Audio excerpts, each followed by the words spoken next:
Hello everyone, this side Prasoon Pachori and I welcome you all to this amazing channel Simplified Mathematics for class 9th and 10th।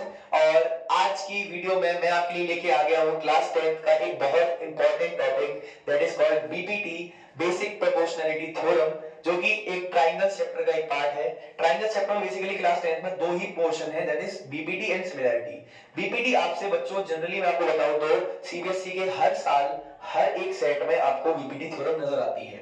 मतलब किसी ना किसी set में जरूर BPT आपको नजर आएगी। बीपीटी सीबीएसई वालों की बीपीटी बहुत फेवरेट है, ठीक है। तो इस वीडियो में हम लोग बीपीटी को कंप्लीटली शुरू से लेके एंड तक कंप्लीट कर लेंगे। इस वीडियो के बाद मैं आपको ये प्रॉमिस करता हूं कि आपको बीपीटी के लिए कोई और वीडियो देखने की जरूरत नहीं पड़ेगी। I promise you all. अच्छा, उसके लिए आपको करना क्या पड़ेगा?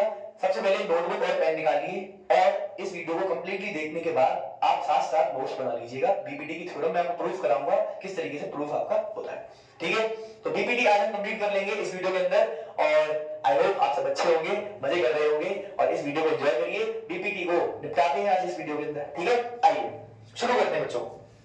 सबसे पहले मैं आपको जो बीपीटी डायरेक्टली प्रूफ नहीं कराऊंगा, सबसे पहले मैं आपको कुछ दो तीन बेसिक बातें बताऊंगा, कुछ दो तीन बेसिक कांसेप्ट बताऊंगा, उसको आप उसके बाद हम लोग बीपीटी पढ़ेंगे। सबसे पहले आइए कॉन्सेप्ट नंबर 1 की बात करते हैं। What is concept number 1? Concept number 1 बच्चों क्या कहता है? वो ये कहता है कि अगर मान लीजिए एक लाइन है, मान लीजिए मैं कह रहा हूं एक लाइन सेगमेंट है आपकी एबी। क्या है बच्चों? एक एबी एक लाइन सेगमेंट है ना। लाइन मान लो इसको, है ना। अगर इसके ऊपर एक परपेंडिकुलर बना हुआ है, मान लेते हैं ये CD, मान लेते हैं एबी लाइन पर एक CD परपेंडिकुलर बना हुआ है, ठीक है जी। हाँ सर CD, या ऐसे ऐसा कर लो। अगर मैं कहूं सर AC जो है AC एक लाइन है, AC लाइन पर एक CD परपेंडिकुलर बना हुआ है, ठीक है। तो क्या ये CD परपेंडिकुलर इस AB लाइन पर भी है? जी हाँ, इस पूरी AB लाइन पर भी ये एक परपेंडिकुलर माना जाएगा। तो पहला कांसेप्ट यही है कि एक परपेंडिकुलर जो होता है वो पूरी लाइन पर कहीं पर भी हो सकता है, मतलब पूरी लाइन का ही परपेंडिकुलर होता है वो एक्चुअली में, ठीक है। पहला बेसिक कांसेप्ट आपका यही मैं इस्तेमाल करूंगा आपके लिए। कब करूंगा? अभी ट्रायंगल्स की थ्योरम जो प्रूफ कराऊंगा बीपीटी, तब मैं आपके लिए इस्तेमाल करूंगा। पहला बेसिक कांसेप्ट यही है। अगर इस इतनी लाइन के ये परपेंडिकुलर है, परपेंडिकुलर मतलब 90 डिग्री का एंगल बना रही है। अगर सिर्फ इतने पोर्शन के लिए, एसी पोर्शन के लिए ये CD परपेंडिकुलर है, तो ये पूरा AB पोर्शन के लिए भी CD परपेंडिकुलर होगा। This was concept number 1। आइए जरा कांसेप्ट नंबर 2 की बात करते हैं बच्चों। कांसेप्ट नंबर 2 क्या बोलता है? कांसेप्ट नंबर 2 बोलता है कि अगर अगर अगर अगर अगर if two triangles are between the same base, are on the same base, if two triangles are on the same base and between the same parallel, ये क्लास 9th में एक थ्योरम आपको पढ़ाई जाती थी, उसी से ये आया है। if two triangles are on the same base and between same parallels, if two triangles are on the same base and between same parallels, then their areas are equal। अगर दो ट्राइंगल्स सेम बेस पर बने हुए हैं और same parallel lines के बीच में आ रही हैं, तो उनका एरिया आपस में बराबर होगा। क्या बोला मैंने? अगर दो ट्राइंगल्स सेम बेस पर बने हुए हैं और बिटवीन द सेम पैरेलल्स हैं, तो उनका जो एरिया होगा दोनों ट्राइंगल्स का वो आपस में बराबर होगा। ये बात भी आपको समझनी है पहले। ये दो कॉन्सेप्ट अगर आप समझ चुके हैं कि एक लाइन का अगर कोई परपेंडिकुलर है तो उस लाइन को कितना भी एक्सटेंड कर दो वो परपेंडिकुलर तब भी रहेगा। दूसरी बात, अगर दो ट्रायंगल्स आपके पास हैं और वो सेम बेस पर हैं और बिटवीन द सेम पैरेलल बने हुए हैं, तो उनका एरिया आपस में बराबर होगा। अब हम बीपीटी पढ़ने के लिए तैयार हैं।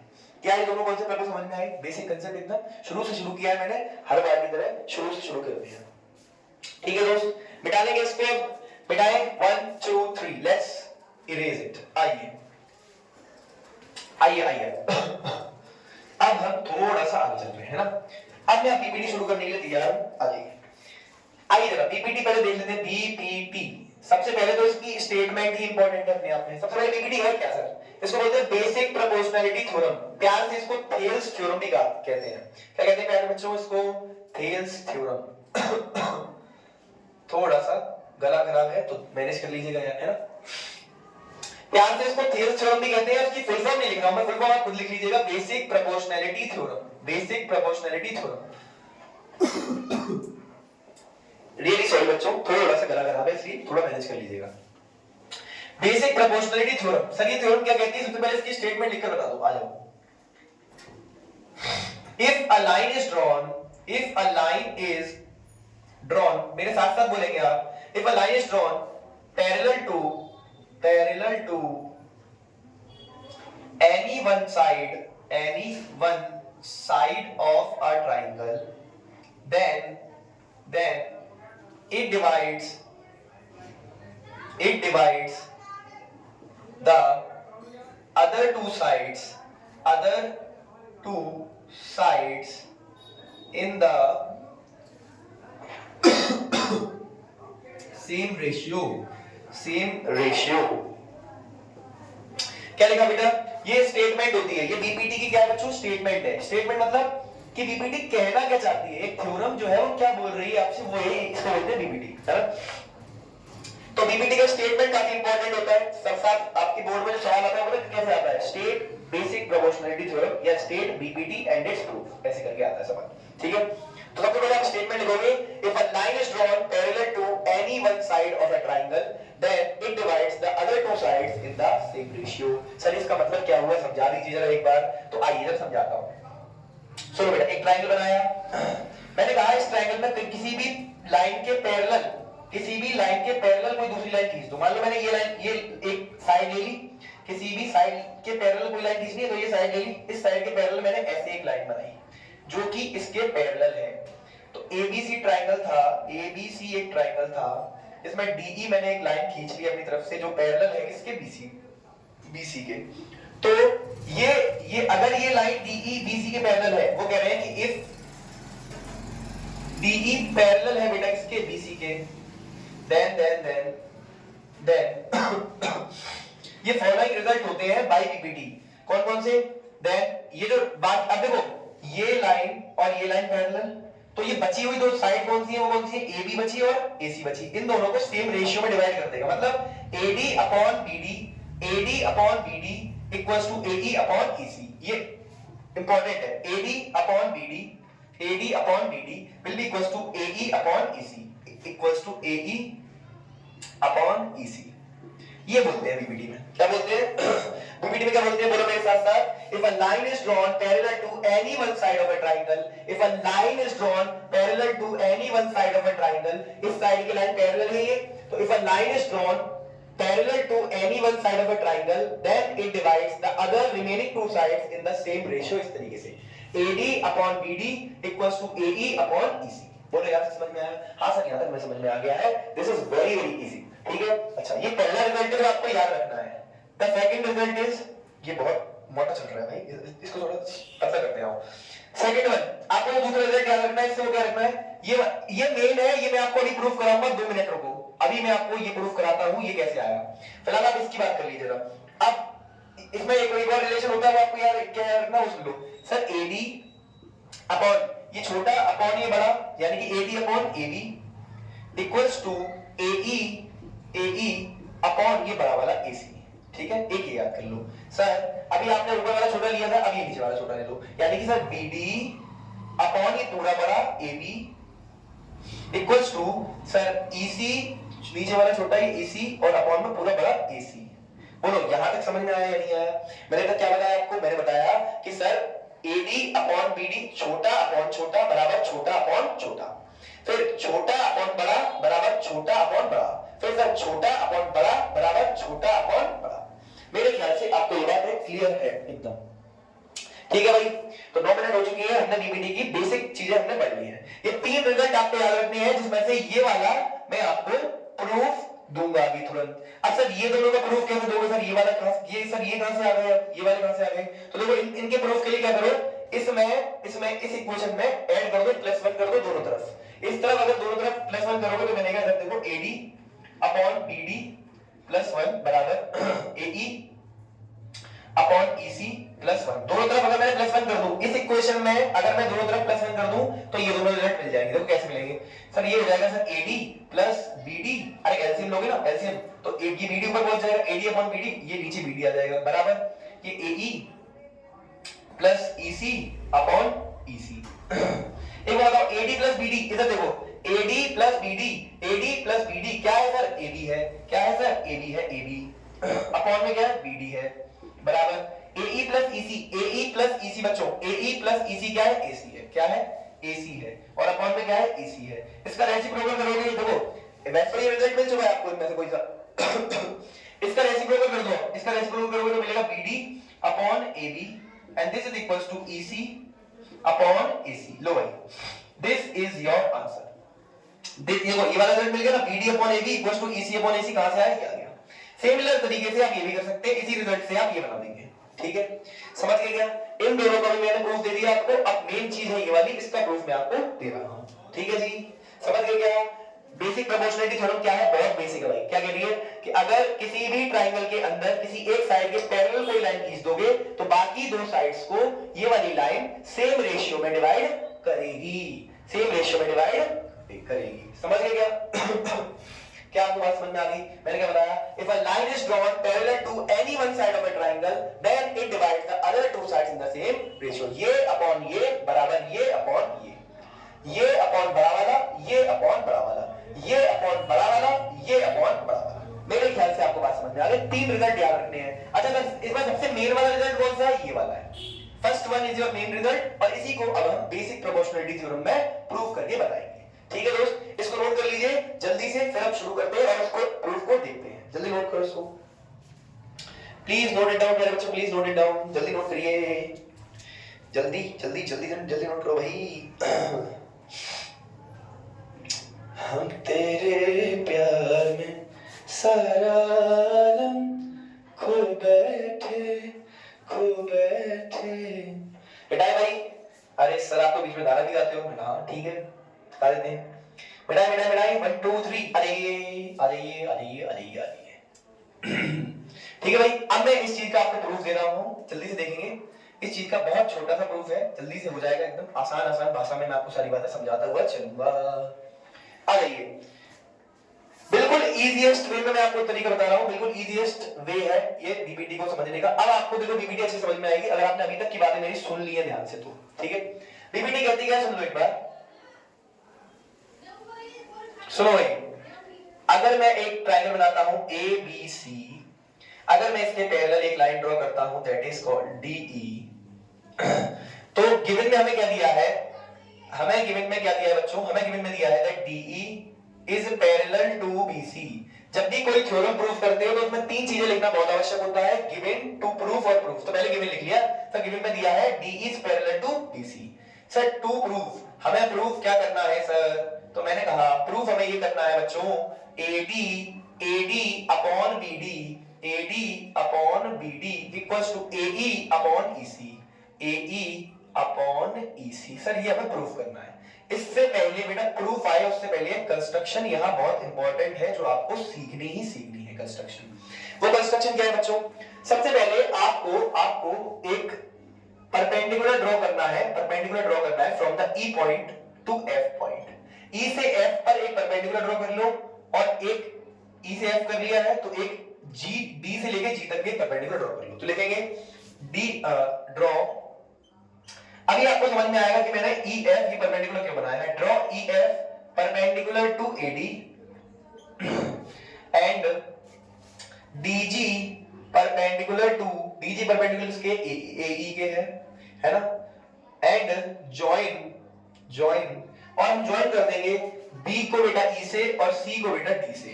तो जॉइन BE एंड CD। हमें जो कंस्ट्रक्शन करनी थी वो हमने कर ली। सबसे पहले इसमें सबसे इंपॉर्टेंट पार्ट बेटा कंस्ट्रक्शन ही है। अगर आप कंस्ट्रक्शन नहीं करोगे तो बिना कंस्ट्रक्शन के आप प्रूफ नहीं कर पाओगे ये चीज जो आपको प्रूफ करनी है, या प्रूफ नहीं कर पाओगे, ठीक है। तो पहले कंस्ट्रक्शन करेंगे। कंस्ट्रक्शन में हमने क्या किया, लिखा है कि सबसे पहले EF परपेंडिकुलर एक ड्रॉ कर लिया, कर सकते हैं ना भाई, कंस्ट्रक्शन में तो हम कुछ भी कर सकते हैं। तो वही मैंने क्या किया, इस लाइन पर एक परपेंडिकुलर ड्रॉ किया है, EF E से होता हुआ F पर एक परपेंडिकुलर ड्रॉ किया है AD, ये मतलब AD पर एक AD लाइन पर एक परपेंडिकुलर EF ड्रॉ कर दिया है। सिमिलरली AE लाइन पर एक DG परपेंडिकुलर ड्रॉ कर दिया है। सर परपेंडिकुलर क्या होता है, जो 90 डिग्री का एंगल बनाता है। मेरे ख्याल से बात आपको समझ में आती है। उसके साथ साथ क्या किया सर आपने, B को E से ज्वाइन किया और C को D से ज्वाइन किया। मेरे ख्याल से यहां तक बात आपको समझ में आ रही होगी। आइए थोड़ा सा आगे चलते हैं। सर अब बात करते हैं जरा प्रूफ की। किसकी बात करते हैं, प्रूफ की बात करते हैं। अच्छा मैं सबसे पहले लिखूंगा टेकिंग टेकिंग, अब देखो मैं तरीका आपको बता रहा हूं। टेकिंग, एक बार आप क्या करो, एक बार आप इस वाले को एल्टीट्यूड मानो और इस ट्राइंगल का एरिया लिखो। ये ट्राइंगल कौन सा है, एडीई। तो लेकिन taking EF as an altitude, as an altitude, अगर मैं ईएफ को अपना एल्टीट्यूड मानूं, ईएफ को अपना एल्टीट्यूड मानूं, तो बताओ इस ट्राइंगल का एरिया क्या होगा, एरिया ऑफ ट्राइंगल एडीई क्या होगा बच्चों। बच्चों एरिया ऑफ ट्राइंगल एडीई क्या होगा, सर एरिया किसी भी ट्राइंगल का एरिया जो होता है ना, वो होता है 1/2, अगर वो ट्राइंगल में एल्टीट्यूड आ रहा है तो पहले लिख दिया ना, एल्टीट्यूड ईएफ आ तो रहा है, तो मैं बोलूंगा सर इसका एरिया जो होगा ना, वो होगा 1/2 बेस। बेस क्या होगा बेटा, बेस क्या होता है ट्राइंगल के अंदर, जिस पर एल्टीट्यूड बनता है। एल्टीट्यूड किस पर बना दी, ये एल्टीट्यूड था, ये इस लाइन पर बन रहा था, तो यही हमारा बेस है। इस लाइन को क्या बोलेंगे हम, एडी। 1/2 एडी इनटू एल्टीट्यूड क्या है, ईएफ है। बोलो यार समझ में आया, यार समझ में आया। 1/2 बेस इनटू हाइट, हाइट क्या है, अरे ये एल्टीट्यूड को ही हाइट कहते हैं, क्या कहते हैं, हाइट कहते हैं। समझ में आ गई बात, तो ये हमारी आ गई एरिया ऑफ एडीई ट्राइंगल। अच्छा, अब इसके साथ साथ हमें दूसरा ट्राइंगल कौन सा लेना है, इसके साथ साथ हमें देखो एडी के साथ बीडी चाहिए, तो बीडी किस में आ रहा है, सर बीडी आ रहा है इस वाले ट्राइंगल में। बीडी किस में आ रहा है बेटा, बीडी आ रहा है सर इस वाले ट्राइंगल में। तो अब इस वाले ट्राइंगल का एरिया लिख दो, तो एरिया ऑफ ट्राइंगल बीडीई, इस वाले ट्राइंगल का एरिया बताओ क्या होगा, सर 1/2 बेस। सर बेस क्या होगा, बेस या बीडी, बेस ये रहा, इस ट्राइंगल का बेस ये रहा, तो लिख दो बीडी, बीडी इनटू, सर ये अभी भी ईएफ ही रहेगा। सर ये ईएफ क्यों रहा, ये यहां पर ईएफ कैसे आया, हाइट कैसे ईएफ आई, सुनो बेटा, मैंने आपसे क्या कहा था कि एक पूरी लाइन पर जो एल्टीट्यूड होता है, एक लाइन मान लो ये इतने पर ये एल्टीट्यूड था, तो ये पूरी लाइन पर भी यही एल्टीट्यूड होगा। क्या मैंने आपको ये कॉन्सेप्ट नंबर 1 में पढ़ाया था भाई साहब, अगर ये लाइन पर, इतनी लाइन पर ये एल्टीट्यूड है, तो ये पूरी लाइन पर भी ये एल्टीट्यूड ही होगा। क्या मैंने आपको कॉन्सेप्ट नंबर में ये बात बताई थी, हां सर बताई थी, इसीलिए बताई थी कि अगर इतनी लाइन पर ये एल्टीट्यूड है, तो ये पूरी लाइन पर भी ये एल्टीट्यूड रहेगा, और एक ट्राइंगल का एक एल्टीट्यूड उस ट्राइंगल से बाहर हो सकता है, एक ट्राइंगल का एल्टीट्यूड उस ट्राइंगल से बाहर हो सकता है, तो इस ट्राइंगल से बाहर है, बना है, समझ गए क्या। तो ईएफ अभी भी एक ट्राइंगल का एल्टीट्यूड रहेगा, तो इसलिए यहां पर ईएफ लिख दिया। यहां तक कोई दिक्कत, बच्चों को ये चीज समझने में दिक्कत आती है, सर ये ईएफ आपने कैसे लिख दिया, तो मैं फिर से बता देता हूं आपको, ट्राइंगल का एल्टीट्यूड बेटा ट्राइंगल से बाहर हो सकता है, लेकिन ट्राइंगल का बेस कभी भी बाहर नहीं हो सकता, ठीक है। तो बेस तो हमने बीडी लिया है, क्योंकि बीडी इस पर ही बना हुआ है ना, ये एल्टीट्यूड ट्राइंगल का किस पर बना हुआ है, सर बीडी पर।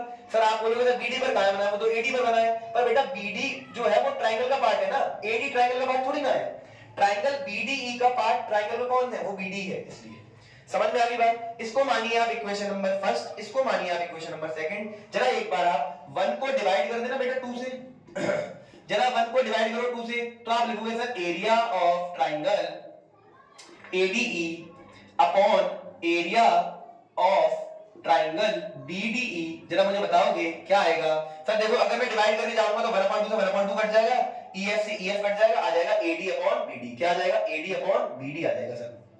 इसको मानिए तीसरी इक्वेशन।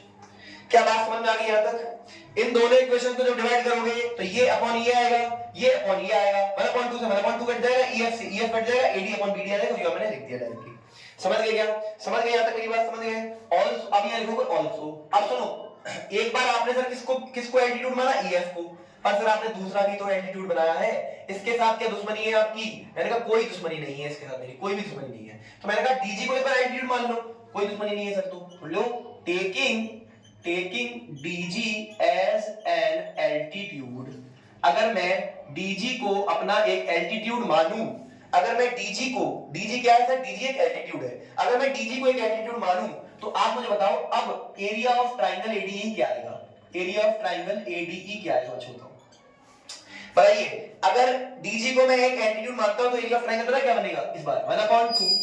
बेस क्या है, बेस सर बेस क्या है, जिस पर ये एल्टीट्यूड बना है वही हमारा बेस है, तो AE बेस हो जाएगा, 1/2 AE इनटू DG जो कि एल्टीट्यूड है, यही तो एल्टीट्यूड है आपका इस ट्राइंगल के अंदर, इस ट्राइंगल के अंदर, छुटकू वाले ट्राइंगल के अंदर, ये आपका एल्टीट्यूड, ये आपका बेस, क्योंकि हमने इस बार एल्टीट्यूड इसको लिया है तो बेस ही होगा, अगर एल्टीट्यूड ये था तो बेस ये था, याद आ रहा है, पहले ऊपर देख लो वहां पे, अगर इस ट्राइंगल में एल्टीट्यूड ये था तो बेस ये था, अब एल्टीट्यूड ये रहे तो बेस ये होगा, बेटा ध्यान सुनना, तो ये हो गया। इसको मानिए आप इक्वेशन नंबर 4। ऑल्सो अगर मैं आपसे कहूं बेटा एरिया ऑफ ट्राइंगल, इस बार देखो बेटा हमें क्या चाहिए प्रूफ में, एई के साथ हमें क्या चाहिए, ईसी चाहिए। ईसी किस में आ रहा है, इसमें आ रहा है, यानी कि इस बार ट्राइंगल कौन सा लेंगे, ये वाला ट्राइंगल लोगे, ये वाला ट्राइंगल लोगे, ये वाला ट्राइंगल लोगे, ये वाला ट्राइंगल। ठीक है, तो इसका इस ट्राइंगल का नाम क्या है बच्चों, CDE। क्या नाम है इस ट्राइंगल का, CDE। इसका ट्राइंगल का ये होगा 1/2 बेस। बेटा बेस क्या होगा, EC। बेस क्या होगा, EC। और सर बेस अगर EC है तो परपेंडिकुलर क्या होगा, परपेंडिकुलर बेटा ये होगा। हाइट, हाइट क्या होगी, अभी भी हाइट क्या होगी सर, DG होगी। हाइट क्या होगी, DG होगी। सर DG हाइट क्या होगी, बिल्कुल सेम लॉजिक जो मैंने आपको यहां बताया था। एक ट्राइंगल का एल्टीट्यूड उस ट्राइंगल से बाहर लाई कर सकता है, इसमें कोई बड़ी बात नहीं है। क्योंकि आप खुद सोचो ना, ये DG जो है, DG ये इसका परपेंडिकुलर था, मैंने कहा इसको थोड़ा और बढ़ा दो, मतलब E से लेके C तक पहुंचा दिया, तो अभी भी तो ये वाली जो लाइन है ये इसके परपेंडिकुलर ही तो है। ये वाली लाइन DG जो है वो AC के परपेंडिकुलर ही तो है। हाँ सर, तो वही इसी वजह से परपेंडिकुलर DG मैंने यहां नोट कर दिया। अब देखो यार, ये है हमारा फिफ्थ इक्वेशन, मान लीजिए इसको area of triangle CDE 1/2 EC into DG। अगर आपको ये नहीं दिख रहा है तो इसको सुन लीजिए, मैं तो बोल रहा हूं, मेरे ख्याल से वैसे दिख रहा होगा, दिख रहा है। अब थोड़ा सा ऊपर ले लेंगे। अब देखो फोर्थ इक्वेशन ये आ गई, फिफ्थ इक्वेशन ये आ गई, अब थोड़ा सा आओ ऊपर, यहां आओ। अगर मैं आपसे कहूं बेटा फोर्थ इक्वेशन को डिवाइड कर दीजिए फिफ्थ इक्वेशन से, तो करोगे तो क्या मिलेगा पता है, area of triangle ADE, area of triangle ADE upon area of triangle CDE। बताओ अगर मैं दोनों को डिवाइड करूंगा तो 1/2 से 1/2 कट जाएगा, DG से DG कट जाएगा, क्या आएगा AE अपॉन EC। क्या आएगा AE अपॉन EC आपके पास नजर आएगा। इसको मानिए सिक्स्थ इक्वेशन। क्या मानिए, सिक्स्थ। पहली इक्वेशन लिखी, दूसरी इक्वेशन लिखी, पहली को दूसरी से डिवाइड किया, तीसरी आई, फोर्थ लिखी, फिफ्थ लिखी, इन दोनों को डिवाइड किया, सिक्स्थ इक्वेशन बनी। क्या आपको यहां तक बात समझ में आ गई? हाँ सर। अब आपको एक बात लिखनी है हियर, आप बेटा एक बात सुनो ध्यान से, आप देखो इन दोनों इक्वेशन छठवीं को और थर्ड इक्वेशन को देखो, यहां पर भी एरिया ऑफ ट्रायंगल ADE आ रहा है, यहां पर भी ट्रायंगल का ADE आ रहा है, एरिया ऑफ ट्रायंगल ADE आ रहा है। नीचे देखो यहां BDE है और यहां CDE है। अगर मैं इस BDE का एरिया CDE के बराबर कर दूं तो ये दोनों इक्वेशन बराबर हो जाएंगी, इन दोनों का LHS बराबर हो जाएगा, और अगर LHS बराबर तो इन दोनों का RHS भी बराबर। दोबारा मैं आपको क्या कह रहा हूं, अगर इस ट्राइंगल का CDE का एरिया इस ट्राइंगल के BDE के एरिया के बराबर लिख दिया जाए तो इस ट्राइंगल का LHS एकदम बराबर हो जाएगा इस ट्राइंगल के LHS से। और अगर किसी दो इक्वेशन में कोई दो इक्वेशन का LHS बराबर है तो उनका RHS भी बराबर होता है। हाँ सर, बराबर होता है। तो अब मेन मुद्दा ये है कि CDE और BDE का एरिया बराबर कैसे होगा। आओ, मैंने आपको दूसरा कॉन्सेप्ट पढ़ाया था, याद आ रहा है? अगर दो ट्राइंगल सेम बेस पर बने होते हैं और बिटवीन द सेम पैरेलल बने होते हैं तो उनका एरिया बराबर होता है। तो देख लो बेटा, ये ट्राइंगल है बेटा BDE, क्या है BDE, और ये ट्राइंगल है बेटा CDE। इन दोनों का बेस क्या है, सब दोनों का बेस ये रहा, सेम टू सेम बेस पर बने हुए हैं, मतलब ये इन दोनों का बेस है।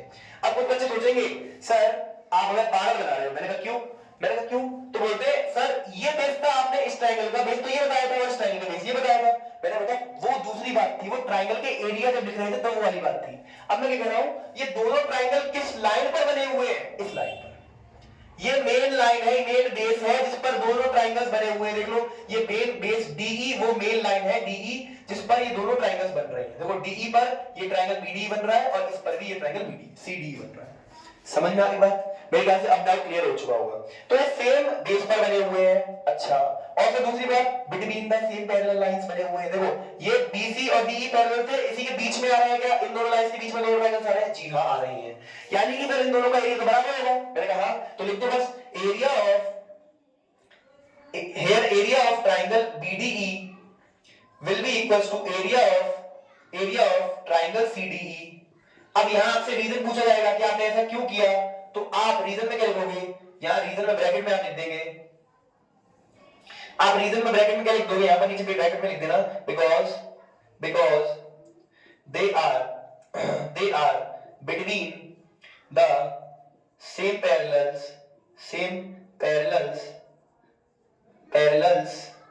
and on the same base। ठीक है, क्योंकि ये सेम बेस पर है और सेम पैरेलल लाइंस पर बने हुए हैं, इसलिए इनका एरिया क्या होगा, बराबर होगा। तो ये हमने लिख दिया है, हमें ऐसा पता चल गया कि BDE और CD का एरिया बराबर, तो हम लिख देंगे so area of area of triangle ADE upon area of triangle CD या BDE पहले लिख लो, BDE will be equals to area of triangle ADE upon area of triangle CDE। देखो भाई इन दोनों का एरिया बराबर हो जाएगा, क्यों? क्योंकि BDE एक्चुअली में CDE है, इन दोनों का एरिया बराबर है तो बराबर, तो ये दोनों बराबर मतलब इसकी साइड को मैंने इसकी साइड के साथ बराबर कर दिया। अगर दो इक्वेशन की LHS बराबर तो उनकी RHS भी बराबर, तो लिख सकते हैं that AD upon BD equals to AE upon EC। देखो AD upon BD equals to AE upon EC। लो भाई यही तो प्रूफ करना था, hence वा और proved वा। ठीक है जी, ये मैंने आपको प्रूफ करके बता दिया। एक बात रिपीट करना चाहता हूं, इसको पीपीटी बेटा बहुत आसान है, इसको रिपीट करके एक बार और देखोगे ना अच्छे समझ में आएगी। अगर आप पहली बार पढ़ रहे हैं प्लीज एक बार पेशेंस रख के पूरा समझ के उसके बाद जो मैंने कॉन्सेप्ट बताया शुरू में उससे लेके अब तक उस सारी चीजों को पेशेंस रख के समझ के नोट करके उसके बाद अगर इस वीडियो को एंड करोगे, आई गारंटी कि आपको इससे बेहतर पीपीटी कभी समझ में आपको बहुत अच्छे समझ में आएगी। मैं ये गारंटी के साथ कह सकता हूं पक्का, अगर आप पहली बार पीपीटी पढ़ रहे हो तो। ठीक है, तो एक बार रिपीट करता हूं, मैंने क्या किया सबसे पहले देखा गिवन में क्या दिया है, सर गिवन में दिया है मुझे DE पैरेलल BC, मतलब गिवन है इसके पैरेलल है, तो मैंने कहा ये प्रूव करना है। ठीक है, उसके लिए कंस्ट्रक्शन करते हैं। E से लेके F तक एक परपेंडिकुलर खींचो, D से लेके G तक एक परपेंडिकुलर खींचो। सब परपेंडिकुलर क्यों खींचना है? क्योंकि मुझे एरिया लिखना है, एरिया के थ्रू मैं दोनों को प्रूव करूंगा। ठीक है, तो मैंने परपेंडिकुलर खींचे, ये लिख दिया कंस्ट्रक्शन में। अच्छा, उसके बाद सर और क्या कंस्ट्रक्शन किया आपने? B को E से जॉइन कर दिया, C को D से जॉइन कर दिया। सर इससे फायदा क्या हुआ? इससे दो ट्रायंगल्स और बन गए जिनका एरिया साथ में लिख पाओगे। फिर मैंने क्या किया इस ट्रायंगल ADE का एरिया लिखा एक बार, इसको एल्टीट्यूड लेकर, इस ट्रायंगल को एल्टीट्यूड लेकर, EF को एल्टीट्यूड लेकर और ADE ट्रायंगल का एरिया लिख दिया। फिर इसके ठीक नीचे वाला ट्रायंगल बन रहा था BDE, एक बार मैंने इसका एरिया लिख दिया इसी एल्टीट्यूड को लेकर। EF एल्टीट्यूड पर ADE का एरिया, EF एल्टीट्यूड पर BDE का एरिया, दोनों का एरिया लिखा, उन दोनों को डिवाइड किया, तीसरी इक्वेशन बनी। फिर एक बार मैंने क्या किया, DG को एक बार एल्टीट्यूड लिया, ट्रायंगल ADE का एरिया लिखा, DG को एल्टीट्यूड लिया, ट्रायंगल CDE का एरिया लिखा, दो इक्वेशन आई, दोनों को डिवाइड कर दिया, छठवीं इक्वेशन आ गई। ठीक है जी, ठीक है। फिर मैंने देखा इस ट्रायंगल में और इस थर्ड इक्वेशन और सिक्स्थ इक्वेशन में कोई अंतर नहीं है, बस यहां पर ADE आ रहा है, यहां पर ADE आ रहा है, यहां पर CDE है और यहां पर BDE है। तो कैसे भी अगर मैं CDE का एरिया बराबर कर पाया BDE के, तो अगर मैं ऐसा बराबर कर पाया तो मैं बोल सकता हूं दैट इसका अगर LHS बराबर हो गया तो इसका RHS भी बराबर हो जाएगा। तो मैंने कहा CDE और BDE का एरिया तो बराबर है। वो कैसे कि सर CDE और BDE ट्रायंगल्स है ना, वो सेम बेस पर बन रहे हैं DE पर और बिटवीन द सेम पैरेलल्स है, मतलब DE और BC के बीच में ही आ रही है। तो मैं बोल सकता हूं कि इनका एरिया बराबर होगा और वो मैंने रीजन भी बता दिया because they are between the same parallels और ऑन द सेम बेस। तो मैंने रीजन भी लिख दिया साइड में यहां पर। तो मैं बोल सकता हूं एरिया ऑफ ट्रायंगल ADE बराबर होगा ये इसके, दोनों को बराबर कर दिया और यहां से मैंने प्रूफ कर दिया from sixth and third equation. मैं बोल सकता हूं या ये लिख देना from third and sixth equation मैं बोल सकता हूं ये, और अगर ये बराबर तो इनका LHS बराबर तो इनका RHS बराबर, AD upon BD equals to AE upon EC, और ये प्रूफ करना सीख लीजिए। ठीक है, तो this was BPT। I hope ये BPT आपको समझ में आई होगी अच्छे से और बहुत अच्छी लगी होगी। 5 मार्क्स में ये चीज पूछी जाती है, 5 नंबर में ये पूरी रात तक आपको लिखनी रहेगी 5 मार्क्स में।